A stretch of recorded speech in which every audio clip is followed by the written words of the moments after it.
Good evening.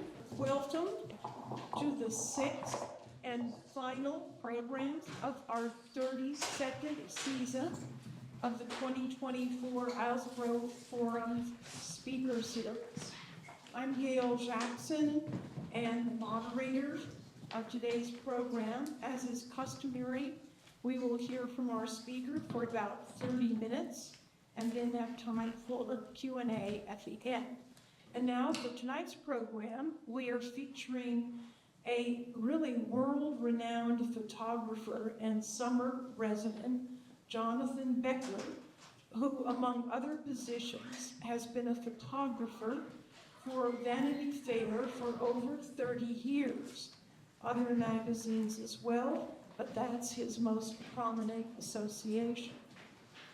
He has spent hours with some of the world's best-known celebrities and leaders in politics, the arts, public service, sports, and countless other areas. We are hoping he will tell what this experience has been like.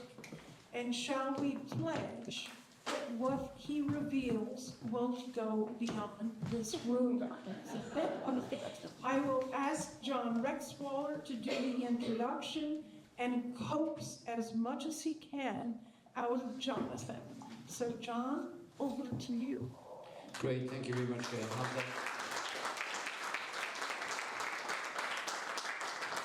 Thank you. Also, just a reminder to shut off your cell phones before we start, so we don't get beeps in the middle of great stories.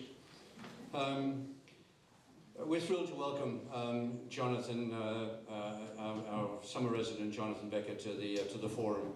Over the course of 5 decades, Jonathan has produced a body of photographic work that documents the lives of prominent 20th century movie stars and novelty and royalty, amongst others, maybe novelty as well.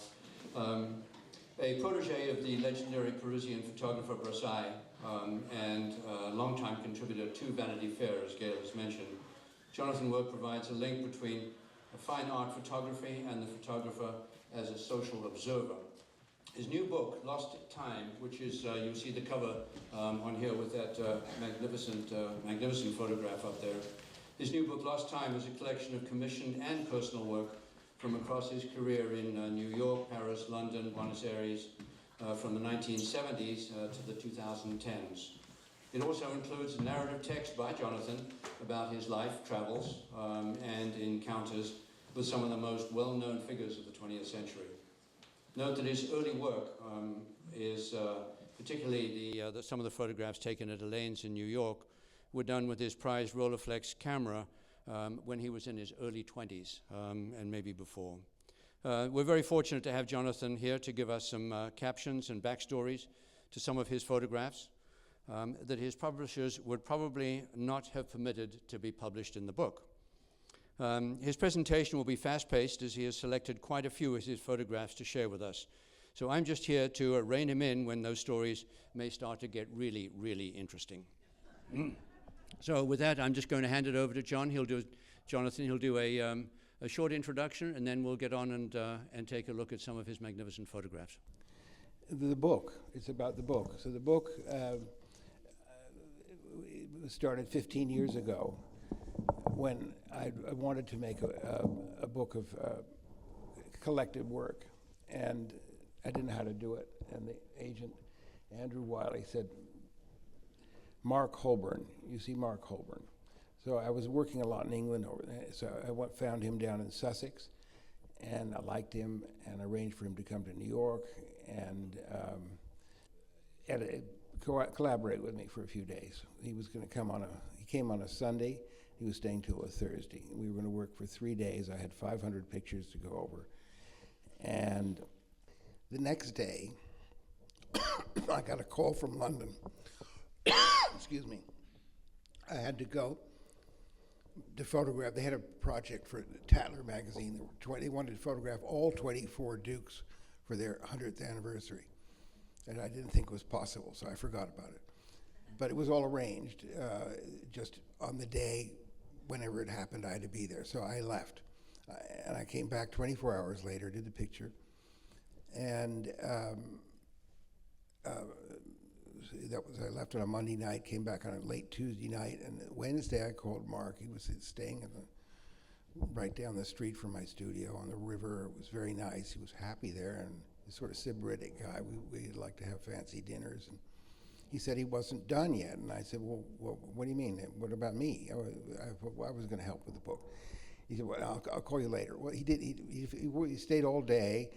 And that night we went out for a dinner, and he handed me this series of pictures, edited, 300 of them. And I thought, well, this is not good, because I had nothing to do with it. And then he left the next morning, and I looked at what he'd done, and it was quite beautiful. It was a visual narrative. There were no chapters. All the pictures were the same size, and it was quite satisfying at the end. So no one wanted to publish it that way.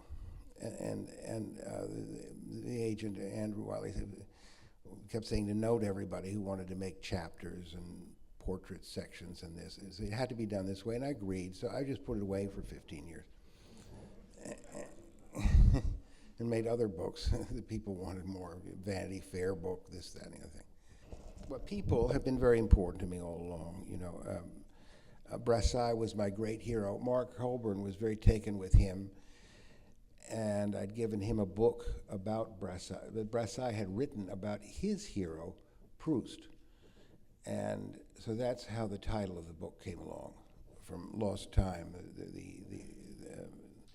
In Search of Lost Time. And then when I was very young, I got to be very good friends with Elaine of the restaurant. I just lived there.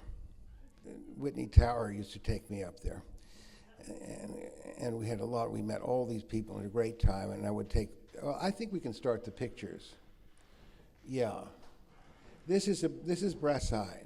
He's my great hero, because I wasn't going to college, and I didn't know what to do with myself one summer. I was driving west in a Volkswagen. My father was very academic and disapproving of everything, and I wanted to get away from this. He was, he'd skipped 2 years in school and was a Harvard Rhodes Scholar, like our friend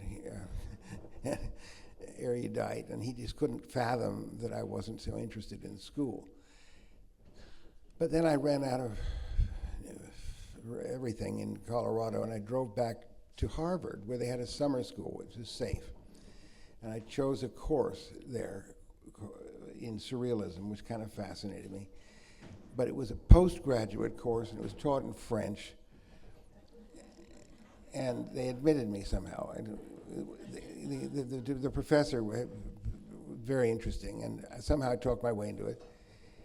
And that took care of this summer, and then in the fall, I still didn't know what to do with myself. So I told my father that I would be writing a thesis. He knew about theses, and for my course at Harvard. It's a serious course, and I would be out in Southampton to write it, by myself. So I did this, and I think it was about 9 pages long when I finished, but I really did work on it. And I sent it to the professor in February, I think. And he wrote me back saying that I'd flunked because it was due in August or September. And he didn't know, and it was supposed to be in French, and I'd written it in English. But that he was an acquaintance of Brassai, and he had his address, and maybe it would amuse him. So I sent it to him, and I got this letter back. It was like a saving grace. It said that it had given a great satisfaction to Brassai. And he said, you've understood and expressed the spirit in which I photographed. So this was really, I thought, well, I could die now. I'd done something. I couldn't believe it. And I showed it to my father, and he was impressed. So he found me a room in Paris. He was a film distributor. He had a very nice 6th floor walk-up maid's room. And there I then began 10 years of friendship and mentorship with Brassai. And then, so that's Brassai. The day I met him in Paris, he took me out to lunch. in 1974. Let's move the pictures, right? Oh, so this was at Elaine's in the kitchen.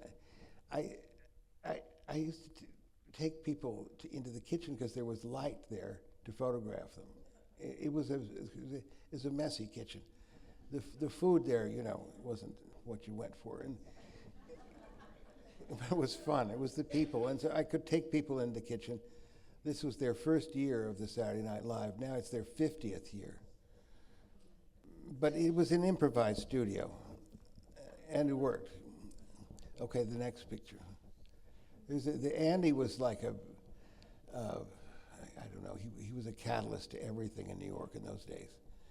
And I don't know, he was very shy, really, and so was Elaine. And I thought they looked. Next picture. Oh, that was, I took that in Paris. That's Kenny Lane on his honeymoon with a beautiful Nikki Weymouth. But it was very late at night. It was 2 in the morning. And that's Elaine, just over his right shoulder there. She was being the chaperone or something. They didn't want to go into the, or Kenny didn't want to, you know, go to bed. So it was getting very late, and I think it was around 1 in the morning, something like. Anyway, it was quite beautiful. I thought they didn't stay married. Okay, the next one. Oh, this was an early picture. I did it for W magazine. W was a great place. Oh, the story was that I picked her up.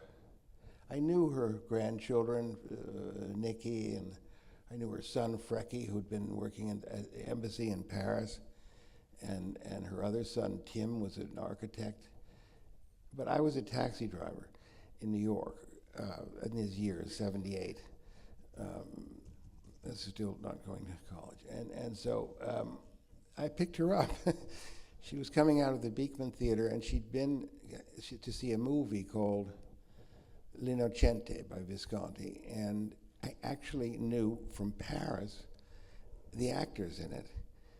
And so she and Rudy Crespi, Count Rudy Crespi, I picked them up in the Checker and drove her a short distance home to Park Avenue, and just dropped all these names about her children and the people in the movie, and Mark Perel, the actor who'd appeared, I knew in full frontal nudity in the movie. And I dropped her off, and then I dropped Rudy Crespi off, and that was that. And I thought she must have thought I was some kind of a nutty cab driver. And then I got this assignment a few months later. I was working at W magazine. I'd photograph events and parties for them. I'd park the cab, run up and photograph Jackie Kennedy and the rest, and then get back in the cab and keep driving.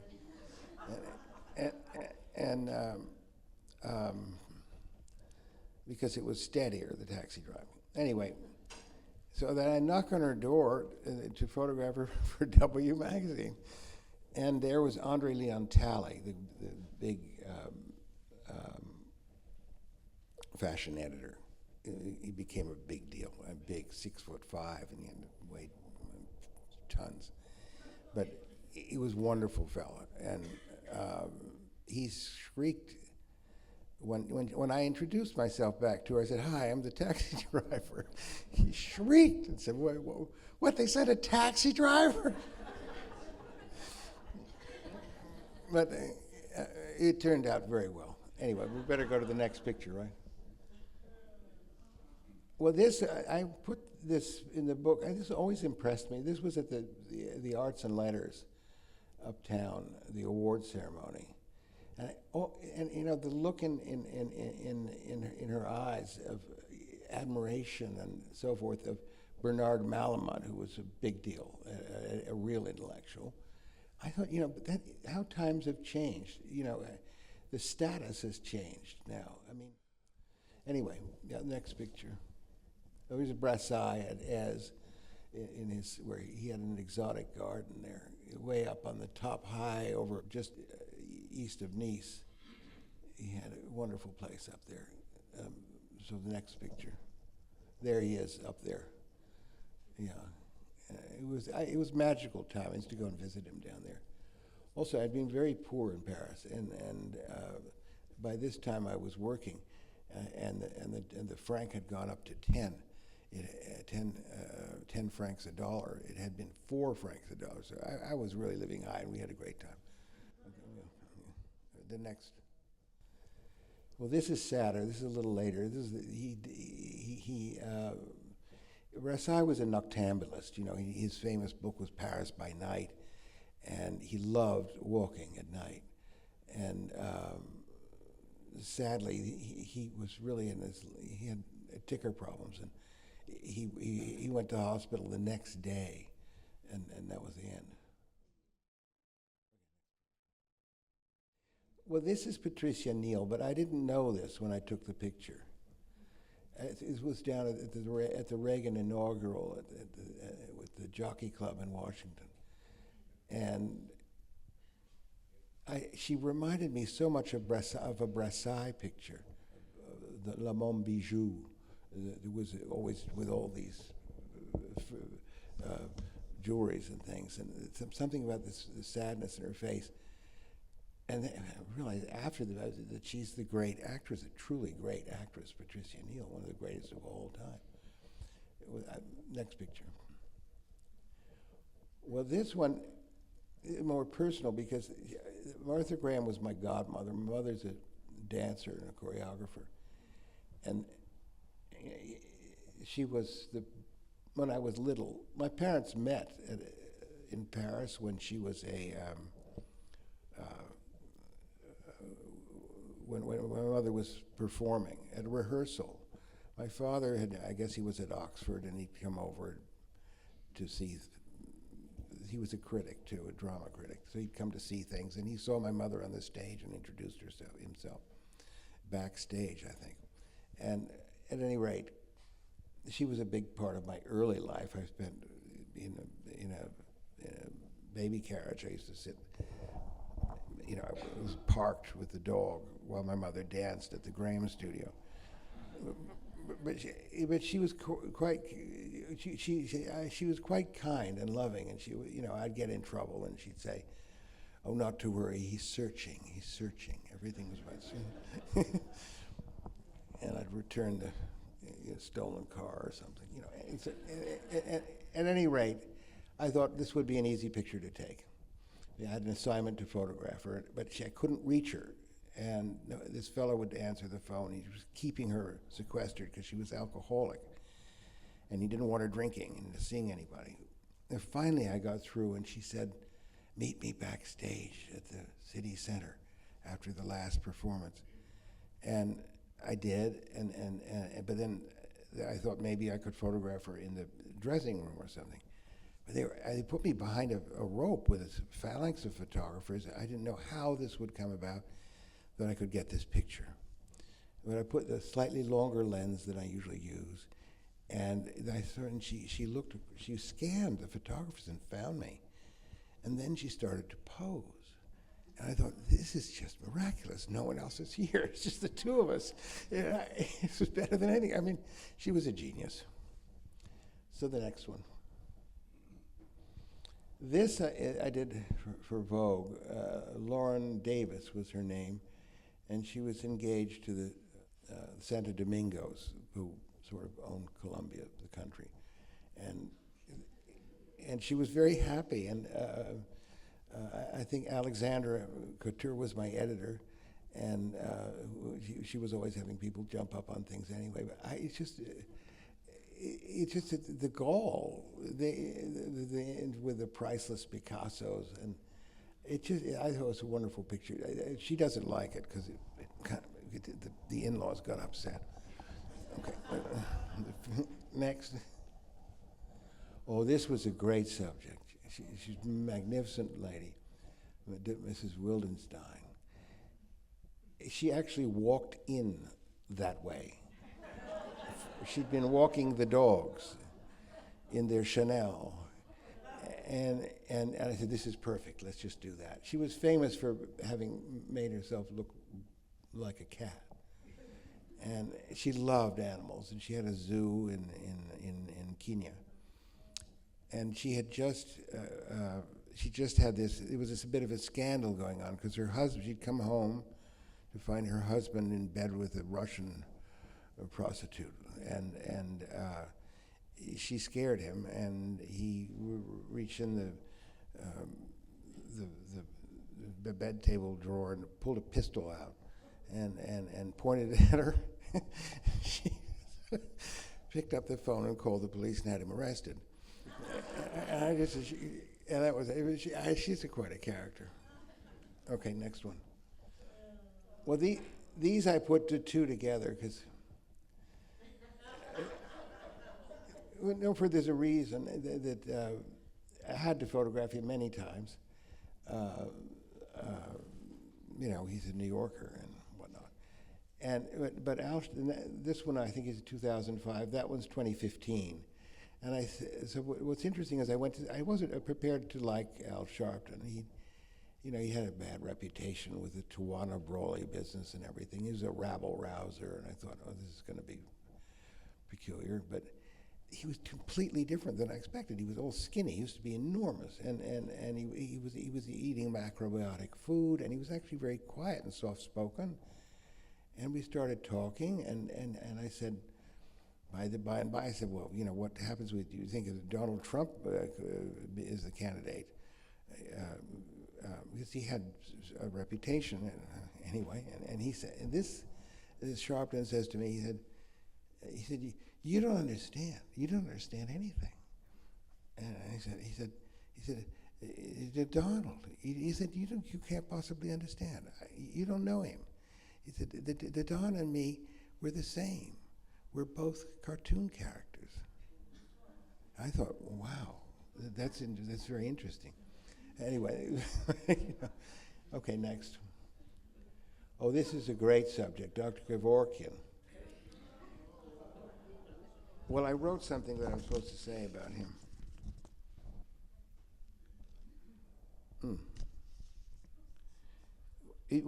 I photographed him a couple times. I had two. I spent in Detroit. It had become Murder City because it was a murder capital at that point. There was a lot of deaths going on there, and he was in the middle of it. And his best friend was the chief medical examiner, whom he advised me to go down and meet because he could explain things. I knew some things about him. He had strange proclivities. He was as a young doctor, he'd proposed draining the blood from corpses on battlefields, things that just don't work. And then he proposed vivisecting, making live autopsies of inmates condemned to death. And then he always spent an extra strange few hours in the van after his patients had concluded that the assisted suicide, but I liked him. He was enthusiastic, and I got along well with him. I'm not judgmental, and then one day he said, "Well, come and see my paintings," to his house, and no one had seen these things, and I thought, why he really revealed himself as a necrophiliac. I mean, and so this ran, full color, double page in the magazine, and we really made a great, because he was a big deal at the time. I mean, I still like him because I think he had strange, he was strange, but he tried to turn things to advantage. I mean, he tried to help people. I felt he was not a bad guy. Anyway. Okay, the next one. Oh. This was a long time ago. This was in the 80s, at the time of Al Gore's first presidential campaign. and his whole family was around there in Tennessee. And I always felt his father was unbelievably present everywhere, and he's a fierce fella. And I always felt that it was the father that wanted him to be president, and he was a driving character. And then when he lost to President Bush that night, it wasn't surprising to me that he took his jacket off and was dancing in a nightclub and sweating in his shirt, and he was happy as it could be. I think he was free of his father's whole thing, but it's just psychological, amateur observation. So here I used to do portraits I felt they were portraits anyway, because at the Vanity Fair parties, and somehow I they weren't snapshots. I felt they were moments that were important. I got good at this. I had a special lighting gadget. Next one. Oh, this is the Billy Wilders at the Vanity Fair, one of the Vanity Fair events. I mean, he's one of the great filmmakers of all time, right? I mean, he's as accomplished as any human being could be.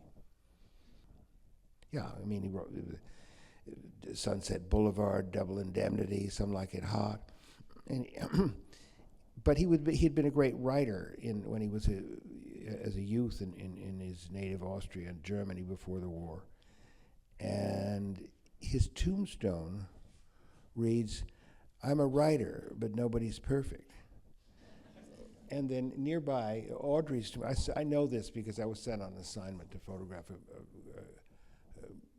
graveyard in Hollywood, and then next to it nearby is Audrey's bench. It's out of cut of the same marble, and on the bench it reads, "I'm right here, Billy."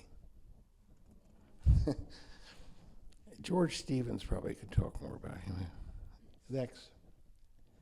This is another sort of what I feel is a portrait down in another one of these events in Tribeca. At the left, that's Olat's Schnabel, the ex-wife of Julian the painter, and David Bowie. All right, keep going. This was at the. I like this picture. He was kind of controlling Tom Cruise. A very nice guy, but I think he was upset with her. Debauchery. He doesn't. He doesn't drink. He doesn't smoke. Okay. Oh, this is a good one. This is the 18th Duchess of Alba. One of the most. She has more titles than anyone on the planet. I mean, the list goes a page long. I mean, she was known to have land that you could walk from one side of Spain to the other without leaving her property. This was in Seville. She was notoriously ugly. She had a bad face that just was like that, but she didn't seem to care. Very flirtatious. She had many, many boyfriends. And she was fun. And so Goya had photographed the 13th Duchess of Alba, painted many times, and they were rumored to be linked. And there were two famous portraits, the Black Duchess and the White Duchess. He kept the Black Duchess for himself. And she was rumored to be the 13th one,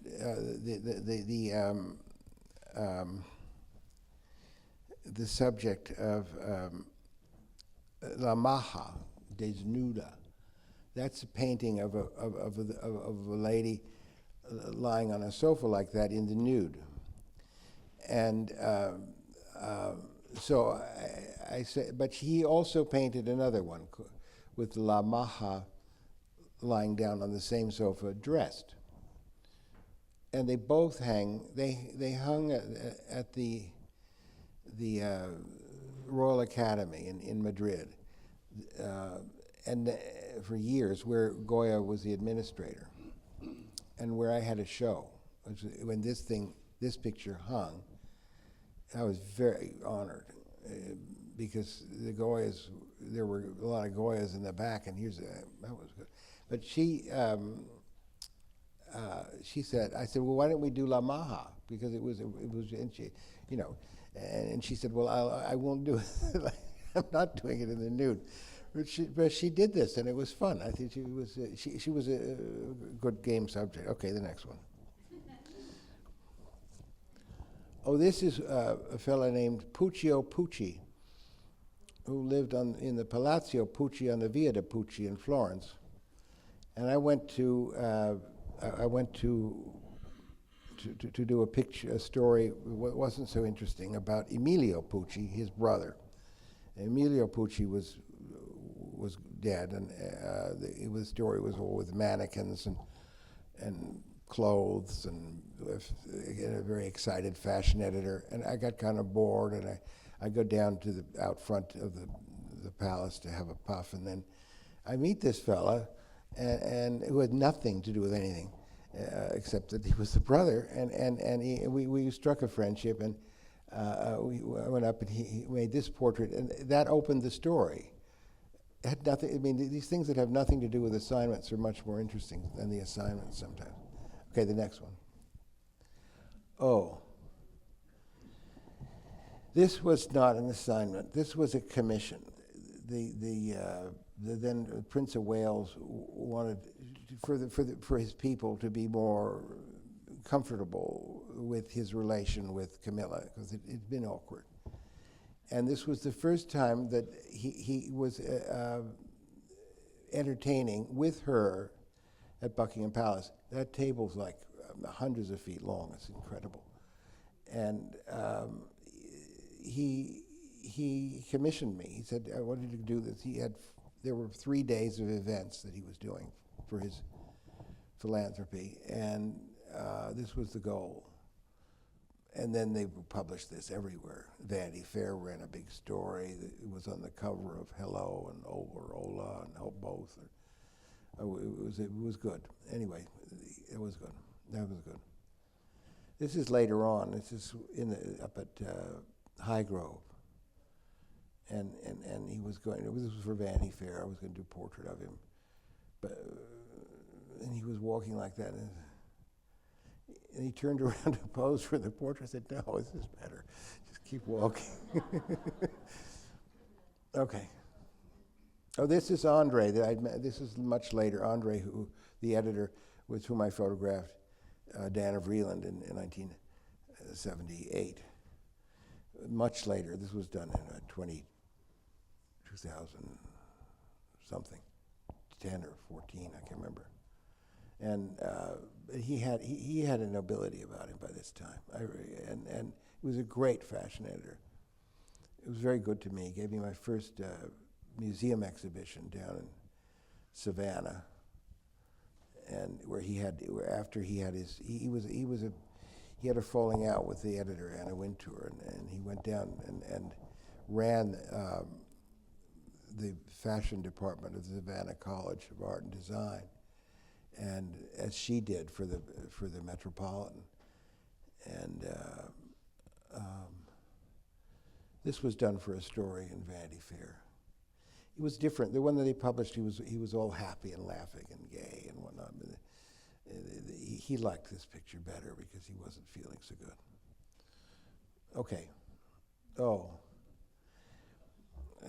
This is Peter Beard's feet,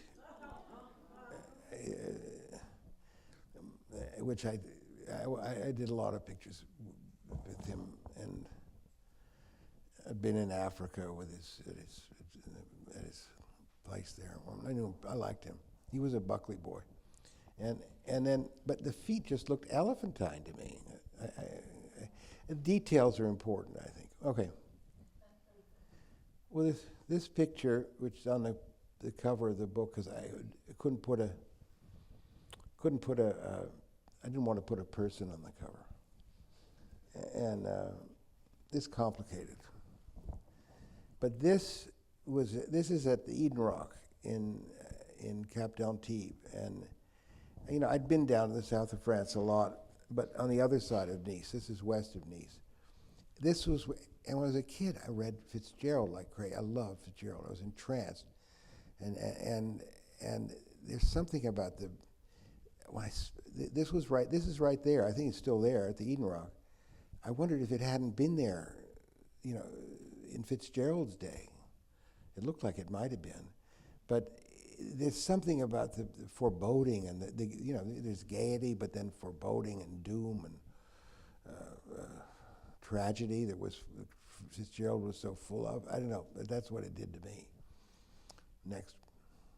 Oh, more doom and gloom. I'm sorry. This is Hemingway's front door in Kitchum, Idaho. And so he opened the door, and that's where is the foyer of the house where he blew his head off. So I just thought that was it had. I think the attention I paid to this graphic had to do with the knowledge of that. Anyway, next. Oh, yeah, more gloom. This was a picture that Mapplethorpe was having. Robert Mapplethorpe was having his retrospective at the Whitney, and he was sick. And AIDS had cast this great pall and over New York, and it was the elephant in the room at the opening. And I had a keenness to photograph to get that. He didn't like this picture very much. He thought it offended his vanity. He wanted one of his elegant self-portraits to run in the magazine. But it really was impressive when it ran, because, and he said, quoted saying it's horrible. It's like Diane Arbus. Well, I thought, well, that's not so bad. And it was, oh God, we just on all the gloomiest pictures. How did this happen? Really? Must be you. William Styron, the great William Styron, he wrote the Confessions of Nat Turner, the Pulitzer Prize, Sophie's Choice, but he was afflicted with manic depression, really afflicted. And he had just written a book called Darkness Visible, which was about this, a short, brilliant book. It was very helpful to people who had this problem. And so I went up, and he was with his friend Art Buchwald. He invited me to go for a walk with him, and they talked about all different matters of suicide and how this happens and I thought it was horrible. I fell back. I couldn't listen to it anymore. They said, we do this every day. It makes us feel better. And but the picture came.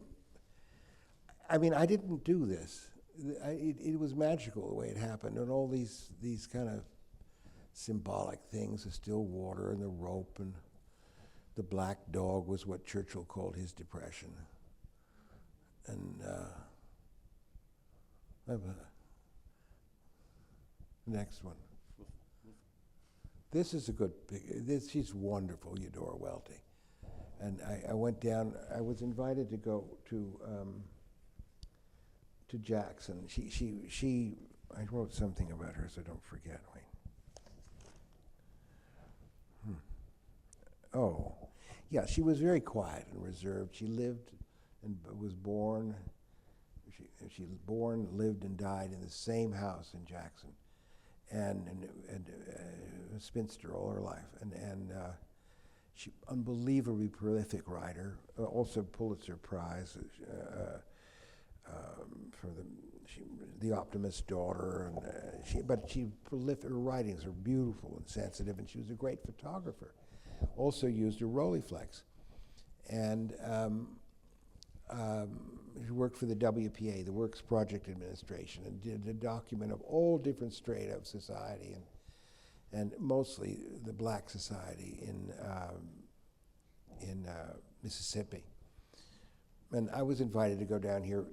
George Plimpton was doing an interview for NPR, And so I went along, and I don't know. They had a whole crew with microphones, you know, and movie cameras and all this. I think that's why she was looking like this, you know.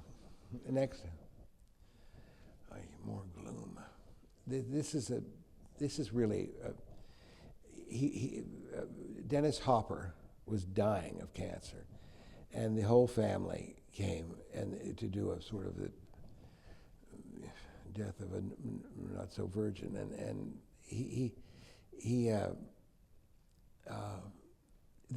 none of them talked with each other, but they all showed up for this picture, and so that was quite dramatic. Next one. Oh, well, this is the King of Spain, whom I really admire because I think he was the last true king. I mean, he inherited absolute monarchy from what's his name, the dictator, Franco, and you know, he transformed the country into a great democracy, and I really had great admiration for him. He's still around. Oh, this is Joseph Werner Reed, whom I really have great sense of humor. He was served in various positions. He was at the United Nations as an Undersecretary General for many years, what they called $1 a year man, practically a volunteer. Very respected, though. And American, really. I mean, he really was part of the great hegemony in this country. And he was famous when he was George Bush the First's chief of protocol for what was called the Talking Hat Incident, where he had a great sense of humor. He forgot to put the Queen is like Francie's size, and the tiny, and the Bush was tall, so there was nothing to stand on for the Queen, and so she addressed the whole country for the first time in decades, and no one saw her, and so he was fired. And he said, that'll be in my obituary, if not on my tombstone. And it's true, it was the lead in his obituary. But he had this idea to stand up on the dais of the Secretary General of the United Nations, you know, in his great tailoring and whatnot. It's another time. This is here just because it's beautiful. This is Argentina. It's an estancia in Argentina. And I love it down there. Oh, this is Palm Springs. And I did a big story out there. It was Bob Hope, all these characters that were still around. And but this was 1999, and they felt they were being quite brave. It seemed like a very different time. It doesn't seem so brave anymore, but with what's going on now. But they really did. They were feel they were doing something risque and making a point. It does make anyway. Next picture. This is the last one. That's it. This is I took years ago. I just love this picture because I took it in 1974 in Normandy. I don't think I ever took as good a picture as that. It's a deer hunt in Normandy. Okay. Now.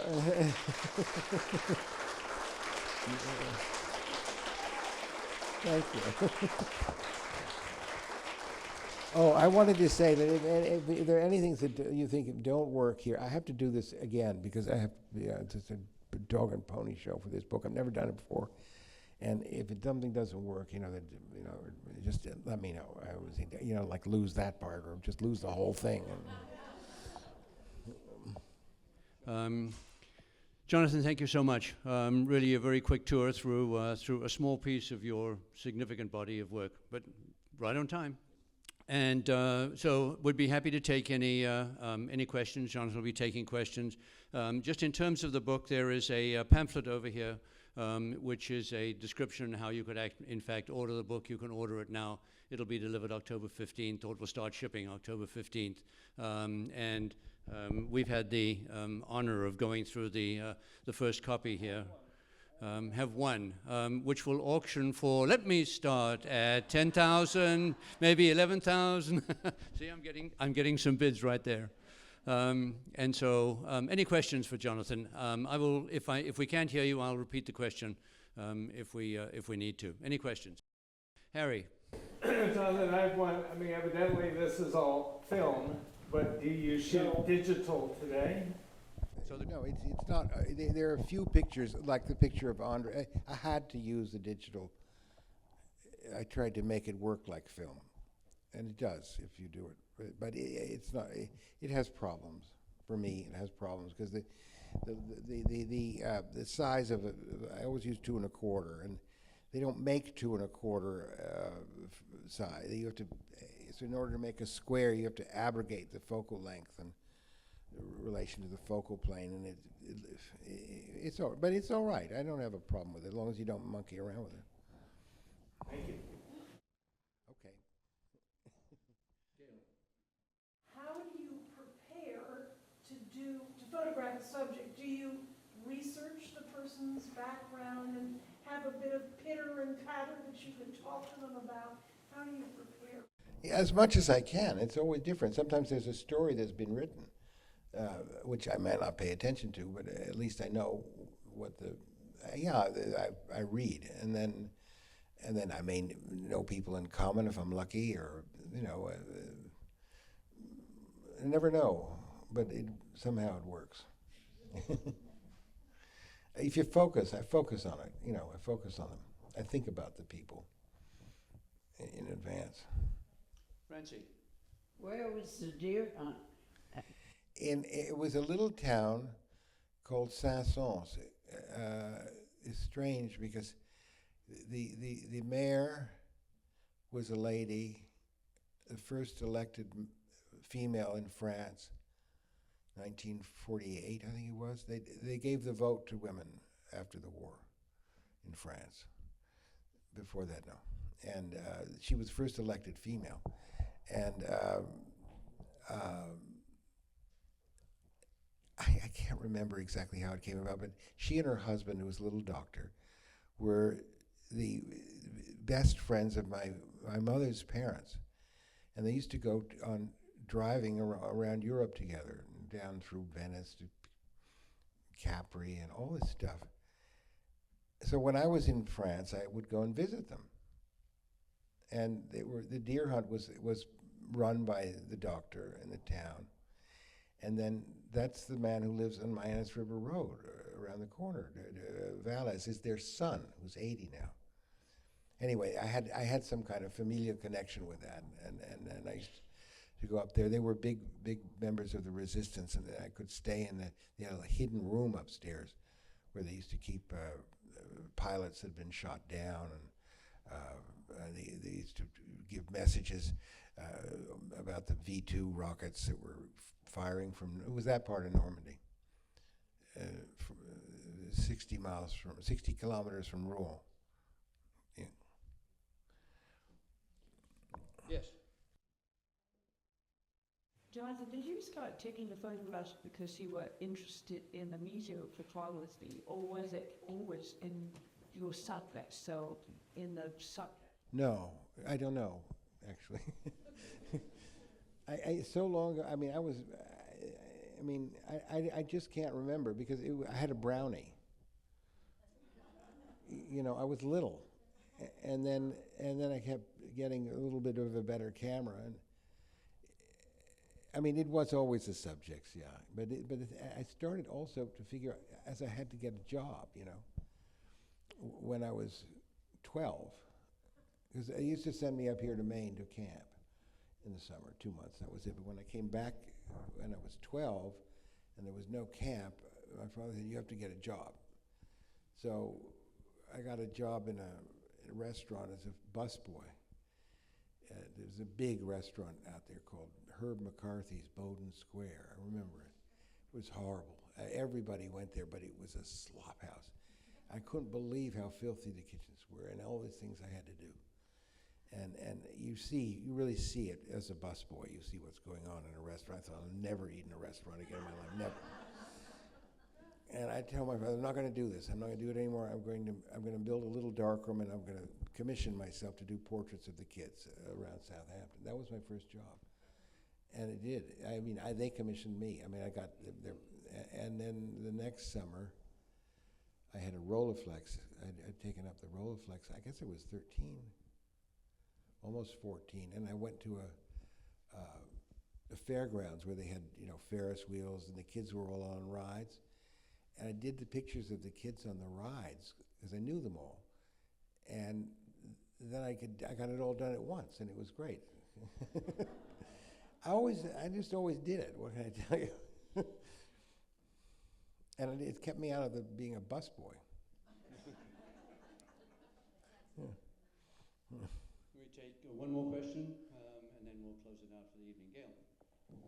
This is more of a comment than a question. I was once at a small party where Peter Beard was present. I thought he was a very dashing, romantic figure. If I had known what his feet looked like, I would have lost interest. His hands were pretty gnarly, too. There was one more question? Yeah. I want to ask specifically about the picture for Vanity Fair, Prince Charles and the Camilla. Yeah. That lady died next to him? No. He's sitting next to Lily Safra. It was no. She was long gone.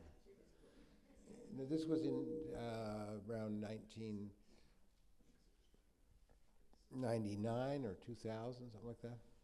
Lady, when did she die, Diana? Long before. Thank you very much. I'm going to hand it over to Gail. Okay.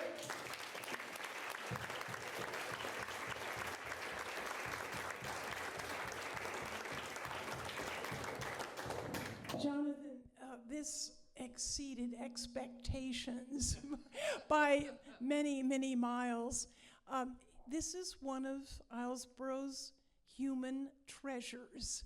And we are so fortunate to have coaxed him out of his comparatively remote, reclusive shell. We might ask him back, what do you think, when his book comes out?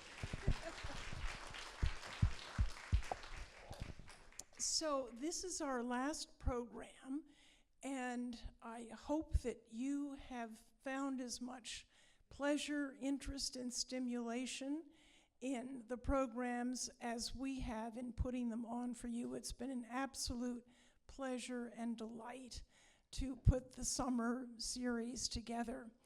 I do want to thank the other members of my committee, and they include Bruce Claflin, Helen Elkins, Peter Rothschild, Leslie Glotzel, Nina Herrick, I think I have all of them, and John Rexwaller, who sadly is going to leave the committee of his own volition. We didn't kick him off, but we're very grateful for the wonderful speakers that he brought to our attention and facilitated for us. Special thanks to our technical producer, Jeff Glutzel, who's wandering around in the back. He has been an absolute pleasure and delight to work with, so thank you, Jeff. I think that probably completes the program. I'll just... We should thank Gail for organizing. It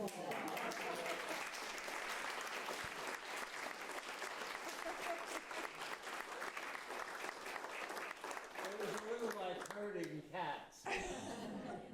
Well, I'm going to try to herd the cats. On Tuesday, we have a meeting of the committee, and we'll begin thinking and talking about next year. So come back and see us then. Thank you very much.